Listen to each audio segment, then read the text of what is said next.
Ranjit Kumar chemistry classes में आप सभी विद्यार्थियों का मस्ट वेलकम है। तो विद्यार्थियों, मैं जानना चाहूंगा आप लोगों से कुछ चीजें जी। हम लोग जैसे कि तीसरा लेसन इलेक्ट्रोकेमिस्ट्री वैद्युत रसायन कंप्लीट किए और वैद्युत रसायन में बहुत सारी चीजों के बारे में हम जाने, लगभग सभी टॉपिक के बारे में हम लोग डील किए हैं, है ना।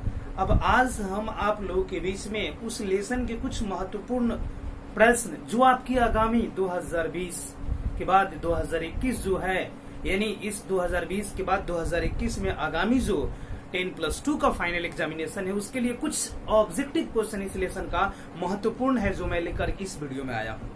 क्योंकि इसके बीच में मध्य में भी मैंने कुछ ऑब्जेक्टिव क्वेश्चन दिया था जो आपके लिए काफी इंपॉर्टेंट था। वैसे ही कुछ ऐसे अजूबे और बेहतर और सबसे महत्वपूर्ण प्रश्नों को लेकर इस वीडियो में मैं आया हूं और मैं आपको बताऊंगा ये प्रश्न 10+2 के फाइनल एग्जाम में आएंगे। ये 100% कैसे आएंगे इस चीज के बारे में हम लोग डील करेंगे और प्रत्येक प्रश्न का सही और सटीक आंसर जानेंगे। अगर कहीं कठिनाई आपको लग रहा है किसी क्वेश्चन के आंसर में तो आप कमेंट के द्वारा हमसे जरूर पूछेंगे।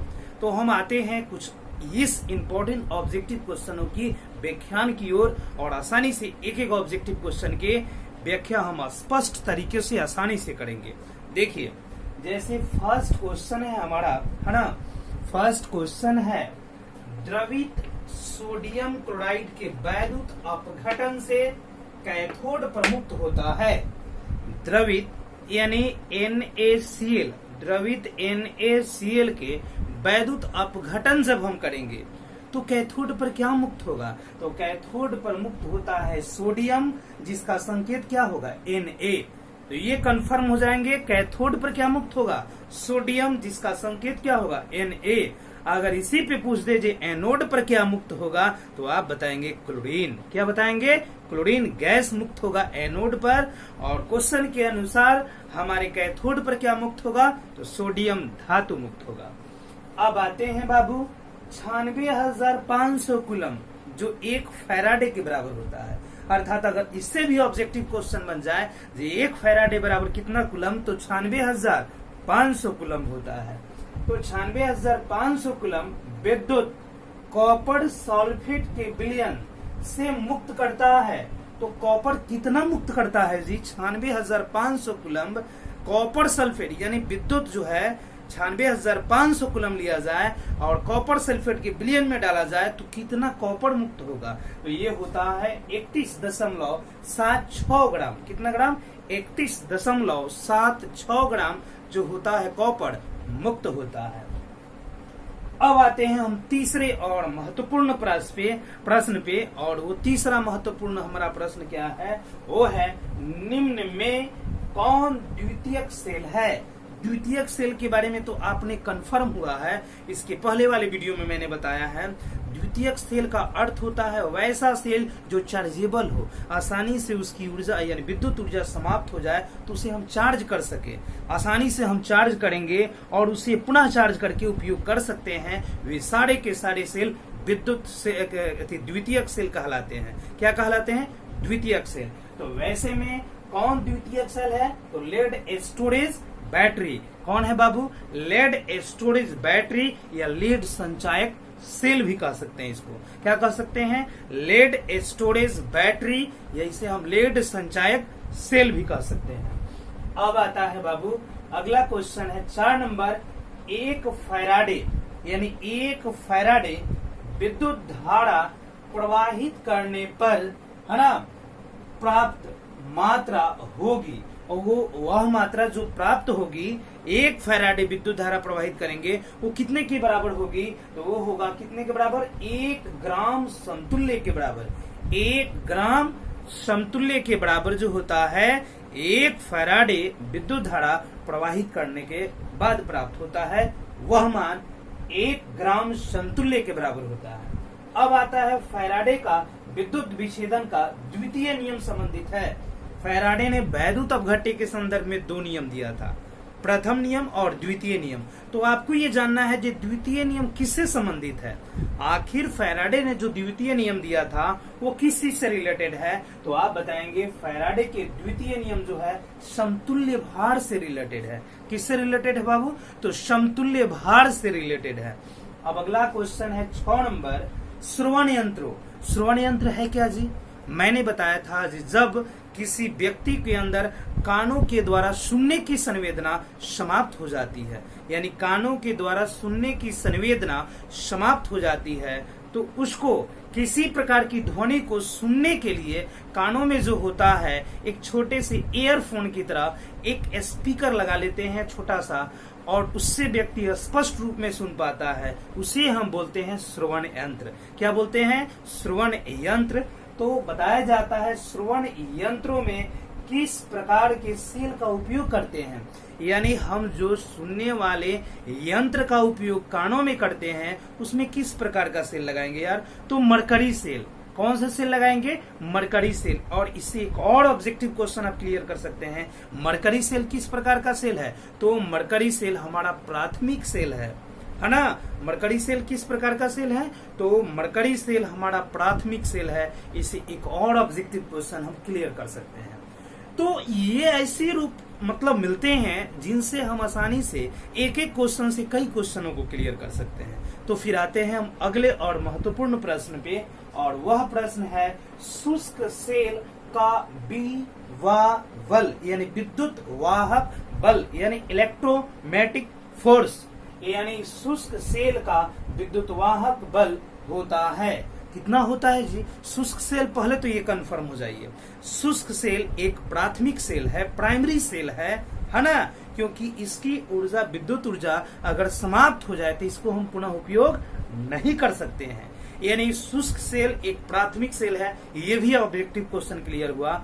और शुष्क सेल का विद्युत वाहक बल, आप देखिएगा हम टर्च में जो बैटरी उपयोग करते हैं, रेडियो बजाने में जिस बैटरी का उपयोग करते हैं, इन सारी बैटरियों पर 1.5 वोल्ट लिखा रहता है। 1.5 वोल्ट लिखा रहता है, जो इंडिकेट करता है कि 1.5 वोल्ट का 1.5 वोल्ट का ये बैटरी है। यानी शुष्क सेल का विद्युत वाहक बल 1.5 वोल्ट होता है। अब आते हैं अगले क्वेश्चन पे, टिनिंग में किस प्रकार की धातु का उपयोग करते हैं? टिनिंग एक प्रक्रिया है ना? टिनिंग एक प्रक्रिया है, तो उसमें हम किस प्रकार की धातु का उपयोग करेंगे? तो आप जान के रखिएगा, जो टिनिंग में हम टिन का उपयोग करते हैं, और जिसका संकेत क्या होता है? SN। टिनिंग में हम किस धातु का उपयोग करेंगे? तो टिन का उपयोग करते हैं, है ना? जैसे एक और क्वेश्चन मैं आपको क्लियर कर दूं, जस्तीकरण जो करते हैं हम लोग, संक्षारण के लिए जस्तीकरण करते हैं, उसमें जस्ता धातु का उपयोग जस्तीकरण की प्रक्रिया में करते हैं। एक ऐसा ही ये क्वेश्चन है, टिनिंग में किस धातु का उपयोग किए? तो टिन का, जिसका संकेत क्या होता है? SN होता है। अब आता है बाबू कॉपर यानी Cu, जिंक मतलब Zn, चांदी मतलब Ag, लोहा मतलब Fe की अवकरण विभवों का क्रम। तो एक चीज मैं आपसे क्वेश्चन कर दूं बाबू, आप जानते हैं जो विद्युत रासायनिक सेल में अवकरण कहाँ होगा? तो कैथोड पे होगा। अवकरण कहाँ होगा? कैथोड पे होगा। और ऑक्सीकरण कहाँ होगा जी? एनोड पर होगा, है ना? यानी आप भी जानते हैं जो विद्युत रासायनिक सेल में 2 इलेक्ट्रोड होते हैं, एक का नाम कैथोड। मान लीजिए ये इलेक्ट्रोड हुआ और ये हमारा कैथोड है, तो इस पे हमेशा अवकरण होगा। अगर इसी को हम ऐसे दिखाते हैं, ये हमारा मान लीजिए एनोड हुआ, तो इस पे हमेशा ऑक्सीकरण होगा।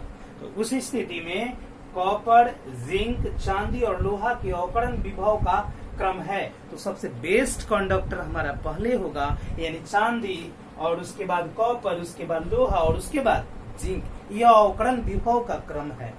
ये 9 नंबर क्वेश्चन हुआ। अब मैं आऊंगा इस चैप्टर के महत्वपूर्ण और ऑब्जेक्टिव प्रश्न, जो अंतिम ऑब्जेक्टिव प्रश्न होगा, कौन आंतरिक सेल परिपथ को पूरा करता है? यानी सेल का जो परिपथ बनता है विद्युत रासायनिक सेल का, उसे कौन पूरा करता है जी? तो उसे हमें पूरा करने का सहयोग कौन देता है? तो वो सहयोग देता है लवण सेतु, जिसे हम बोलते हैं साल्ट ब्रिज।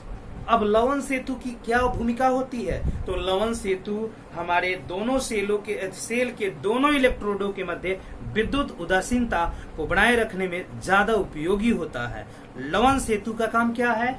तो दोनों जो इलेक्ट्रोड लगे होते हैं, जैसे मान लेते हैं हम थोड़ी देर के लिए 2 इलेक्ट्रोड हैं, तो इन दोनों इलेक्ट्रोडों के मध्य जो इसके मध्य जो होता है विद्युत उदासीनता बनाए रखने का काम करता है, उसे लवण सेतु कहते हैं। और लवण सेतु के लिए हम 2 उदर्ग रेखाओं को खींच देते हैं। ऐसे 2 उदर्ग रेखा खींच दिए और लवण सेतु को इंडिकेट किया, क्योंकि किसी भी सेल समीकरण में लवण सेतु आकर एनोड और कैथोड की पहचान कराता है। तो इस तरीके से आपने देखा आगामी 2021 के फाइनल एग्जामिनेशन के लिए इलेक्ट्रोकेमिस्ट्री से कुछ महत्वपूर्ण प्रश्न जो आपके परीक्षा के लिए काफी उपयोगी हैं और आपको बहुत सारे अंक अर्जित करने में सहयोग करेंगे। तो प्लीज मैं आप सभी विद्यार्थियों से ये कहूंगा जरूर कि इस वीडियो को आप देखें, बेहतर आपको लगे तो अपने दोस्तों के बीच इसके लिंक को शेयर करें और सब्सक्राइब करें, वीडियो को लाइक करें, है ना। अगर इसमें कहीं त्रुटि हो तो आप कमेंट करके हमसे जरूर पूछें, है ना। इस तरीके से हर एक मजेदार वीडियो केमिस्ट्री से रिलेटेड बहुत ही इजी रास्ते में और बहुत ही इजी वे में मैं आपके बीच लेके आऊंगा, है ना। अब हम आएंगे इसके बाद वाली वीडियो में इस लेसन के सबसे महत्वपूर्ण जो है सब्जेक्टिव प्रश्न जो आपके एग्जाम के लिए होंगे, तब हम लोग चौथे लेसन में एंट्री करेंगे। ओके, इसको आप इस वीडियो के जो बोर्ड पे मैंने ऑब्जेक्टिव क्वेश्चन लिखा है उसको देखिए और उतार लीजिए, है ना, कुछ सेकंडों तक।